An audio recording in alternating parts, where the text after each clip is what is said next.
कितनी सच बात बताइए गुलजार साहब ने। मुस्कुराना सहते जाना चाहने की रस्म है, न लहू ना कोई आंसू, इश्क जैसा जख्म है। नमस्कार दोस्तों, अगर आपने भी कभी किसी से प्यार किया है तो ये कहानी आपके लिए। So let's start. हमसे दूर जाओगे कैसे, दिल से हमें भुलाओगे कैसे। हम वो खुशबू हैं जो सांसों में बसते हैं, खुद की सांसों को रोक पाओगे कैसे। कुछ याद आया? हम बात कर रहे हैं फिल्म फन्ना की, जिसमें काजोल जी एक अंधी लड़की के कैरेक्टर में नजर आई थी।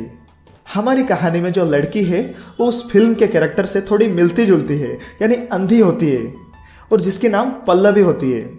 पल्लवी बचपन से अंधी नहीं थी।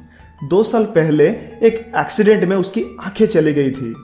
अब पल्लवी अपने इस अंधेपन की वजह से जितना इस दुनिया को नफरत करती थी, उससे कई गुना ज्यादा अपने आप से नफरत करती थी। लेकिन सिर्फ और सिर्फ राजेश उसकी इस नफरत की लिस्ट में नहीं होता है। और होगा भी कैसे? क्योंकि राजेश पल्लवी को बहुत प्यार करता था, उसकी हर एक खुशी की ध्यान रखता था।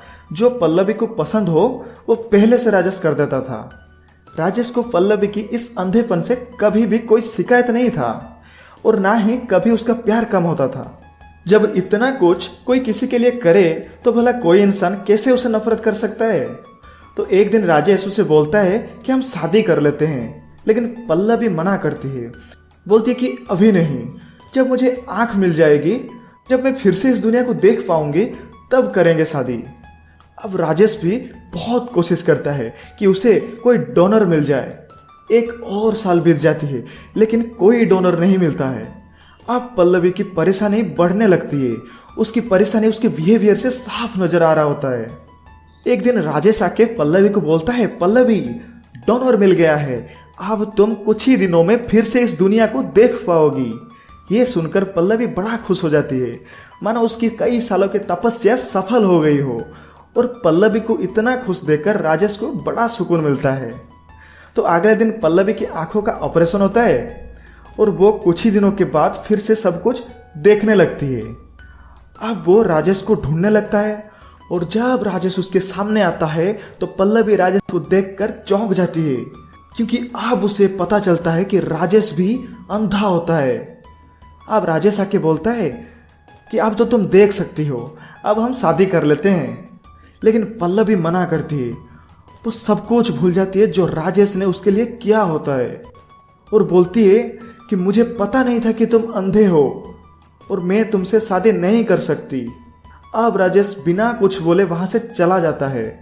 पल्लवी भी घर लौट आती है, और अगले दिन उसको अपने घर के पास वाली आंटी पूछती है, बेटा वो जो लड़का तुम्हारे साथ रहता था वो कहाँ गया? पल्लवी बोलती है, कौन? राजेश। आंटी अब मैं क्या बोलूं, वो मुझसे शादी करना चाहता था, लेकिन मैं एक अंधे से कैसे शादी कर सकती हूँ? वो आंटी बोलती है, राजेश और अंधा? कौन बोला तुम्हें?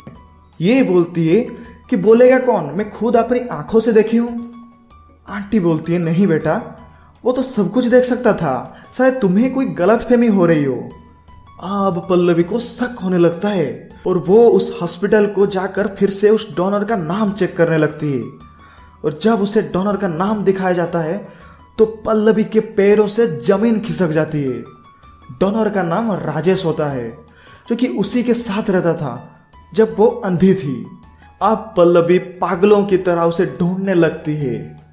जब हमारे हालात बदलते हैं तब हमारी सोच भी बदल जाती है, और कई लोग तो ऐसे हैं जो फिर से उस हालात वाले इंसान को समझना नहीं चाहते जिस हालात में वो भी कभी थे। इस कहानी में और भी बहुत कुछ बातें हैं जो हम सीख सकते हैं। आपने क्या सीखा हमें कमेंट करके जरूर बताना। दोस्तों, अगर आपने इस चैनल को पहले से ही सब्सक्राइब कर रखा है तो थैंक यू वेरी मच, और अगर आपने अभी तक सब्सक्राइब नहीं किया है देन डू सब्सक्राइब नाउ। हम नहीं चाहते कि आप हमारी नई वीडियो मिस कर जाओ। Thank you.